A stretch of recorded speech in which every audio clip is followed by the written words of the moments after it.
over the last few years. All the big repositories of hope that we had accumulated over the last 10, 15 years. India is at the cusp of a structural transformation, right? India will, in a sense, reach a new stratosphere of growth and inclusion and job creation. I think all of those expectations have been deeply disappointed. So it's going to be an election of high expectations, high stakes, but very, very low expectations. And why is that the case? And this is really the one big point I want to make.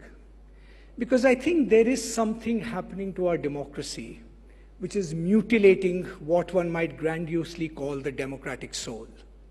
Right? We are becoming a nation of resentful hearts, small minds, and constricted souls. In some senses, democracy should be an occasion for exuberance, lightness, freedom, gaiety, celebration, where one is heading is more important than where one comes from, right? Instead, what is our democracy becoming? A throwback to the past, right?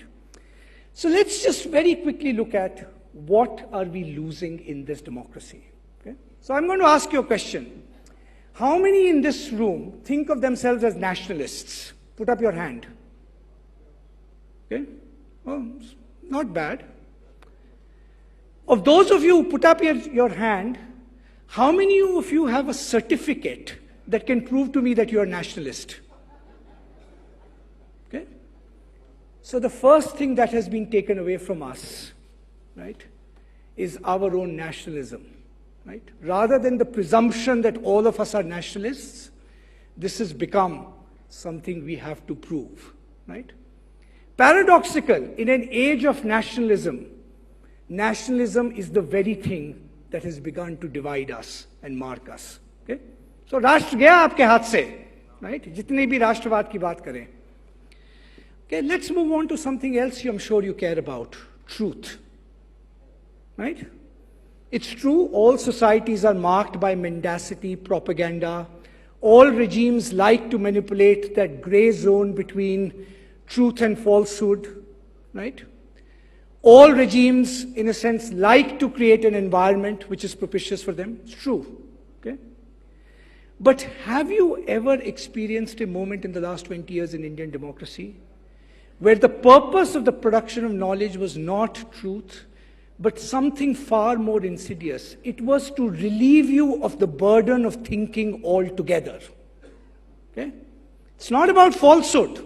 It's not about mendacity. It is about a structure of public discourse that relieves you of the burden of thinking. Don't ask questions. You're anti-national. Okay? So, Rashtra gaya, Satya gaya. Now let's come to that cornerstone of our democracy, this exuberant thing we call freedom, right? Okay? Let's remind ourselves, there are still people in prison, Anand Tentulbe, Sudha Bhardwaj, or at least under the threat of prosecution, for serving marginalized communities in this country. It is true that no government in India across any political party has ever served the cause of civil liberties. You still cannot get the opposition parties to sign on to a new charter of civil liberties that will do away the law of sedition, that will at least reform, if not do away with Article 295 on the Indian Penal Code. Right? The act of speaking has become a dangerous act in a democracy. Right? So, freedom bhi gaya. Rashtra gaya, Satya gaya, Swatantrata gayi. Okay? Let's move on. The fourth pillar of the democracy, the free press, under whose auspices we are convened. There was a 19th century satirist, Maurice Joly, who actually envisaged a fantasy for what a democratic populist ruler would want of a press. Okay? I'm just reading out a description and just ask yourself, who does it recognize you of? Who does it remind you of? So this is Napoleon III, right? Who thought he represented the people as a whole. He didn't need any representatives because all the people were in him. He says, My scheme envisions the neutrality of the press, the neutralizing of the press by the press itself. Because journalism wields great power, do you know what government will do? It will become like them. Government itself will become journalism incarnate. Like God Vishnu, my press will have 100 arms, and these arms will stretch out to every shade of opinion. Those who think they speak their own language will also be speaking my language. Those who think they are marching under the banner of their own ideas will also be marching under mine. I will be able to say I direct opinion at will on all questions of external and internal policy. I awaken the people's mind or lull them to sleep. I reassure them or confuse them. I plead for or against, true and false. Okay? What does that remind you of? That ambition, right? Okay? So, press ki swatantrata gayi. Let's come to the final thing, religion, right? Okay? This canard, modern India, secular India has marginalized Indian traditions. I think it has marginalized only those people who did not have confidence in Indian traditions. But, more seriously, we are at the cusp of a fundamental restructuring and transformation of the idea of religion in modern India in three respects, right?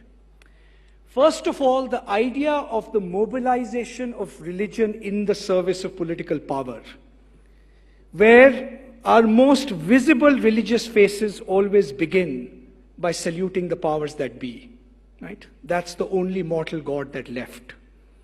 Second, the heresy and hubris of thinking that it is our job to protect our gods, not the God's job to protect us, right? And third, the idea that all religion needs to be co-opted into a single homogeneous power structure. Religion, the very thing that behooves us to transcend our identity, right, is being reduced to the identity that marks you, for which you will be targeted. Okay? So dharam bhi gaya, swatantrata gayi, rashtra gaya, satya gaya, dharam gaya, ajadi gayi. Right? Sabhyata. Right? What is civility?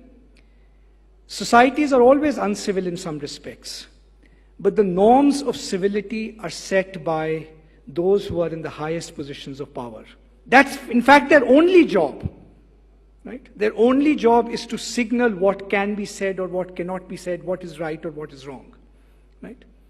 But when those in highest positions of authority empower those who would threaten, intimidate, right? Those who would declare most of the people in this room anti-national, right? What is going to be left of civility? I can go on and on. So dharm gaya, rashtra gaya, sanstha gayi, sabhyata gayi. What is actually going to be left? Right? And I think if you want to draw up the scorecard of the last 5 years, I think the most important fact to focus on is that the last 5 years have been a mutilation of the Indian soul. Right? They stand for everything that is un-Indian. Right? They stand against every promise that this democracy gave to each one of its citizens. And so the challenge for us going to be now, and that's why I began by saying this is a low expectation elections, that no matter what the election result, right, unless there is a massive repudiation of the public culture that we have created in the last 5 years, in which many of us have been complicit in ways perhaps that we don't recognize, unless there is a massive repudiation of this public culture, you will not be able to recover either the nation or your freedom or your truth or your religion. That's what is going to be at stake in 2019. Thank you.